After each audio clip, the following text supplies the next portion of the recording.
অদলাগুৰিত football প্ৰতিযোগিতাৰ চূড়ান্ত খেলৰ সামৰণি বঙাইগাঁও জিলাৰ মানিকপুৰৰ অদলাগুৰি ক্ৰীড়া সংঘৰ সৌজন্যত চলি থকা স্বৰ্গীয় মাজেন চন্দ্ৰ ৰায় ৱাৰ্ণিং সপ্তম বাৰ্ষিক প্ৰাইজমানি ফুটবল খেল প্ৰতিযোগিতাখনিৰ চূড়ান্ত খেলখন আজি অনুষ্ঠিত হৈ যায়। যোৱা 12 ছেপ্টেম্বৰত আৰম্ভ হোৱা প্ৰতিযোগিতাখনত মুঠ 16টা দলে অংশগ্ৰহণ কৰিছিল।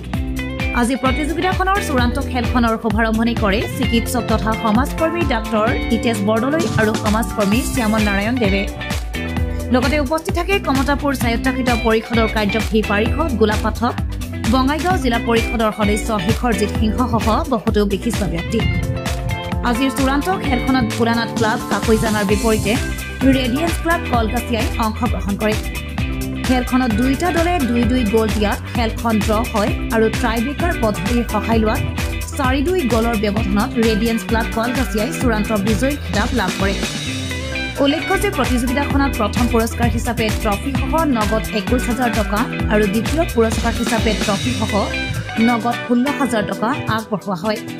News desk report, news time 3। হয় নিশ্চয় আমাৰ এই অদলাগুৰি ক্ৰীড়া সংঘৰ সৌজন্যত আমি এইবাৰ সপ্তম বৰ্ষত আমি ভৰি দিছোঁ আৰু ইতিমধ্যে আমি আজি চূড়ান্ত খেল আমি ইতিমধ্যে আমাৰ সমাপ্ত হৈ গ'ল আৰু বিজয়ী হিচাপত আমাৰ ৰিলায়েন্স একাডেমি কলকাছি জয়লাভ কৰিলে। তাৰ তীব্ৰ প্ৰতিদ্বন্দ্বিতা আগবঢ়াইছিলে আমাৰ ভোলানাথ ক্লাব কাকৈজানা দলে।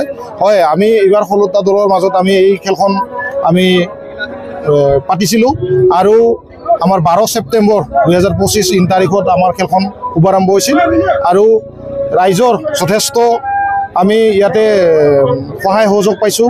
লগতে আমাৰ এই অঞ্চলৰ অভিভাৱকসকলৰ বহুত দিহা পৰামৰ্শ লৈ আমি এই খেলখন আমি অনুষ্ঠিত কৰি আছোঁ।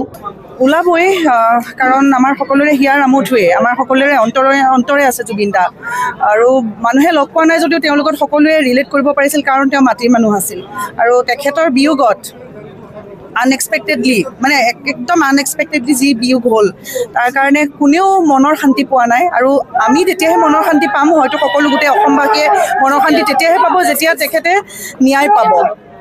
আৰু আমি এই আপোনালোকৰ জৰিয়তেই চৰকাৰলৈ অনুৰোধ জনাইছোঁ যাতে তেখেতক যিমান সোনকালে পাৰি উচিত ন্যায় দিবলৈ চেষ্টা কৰে যেন।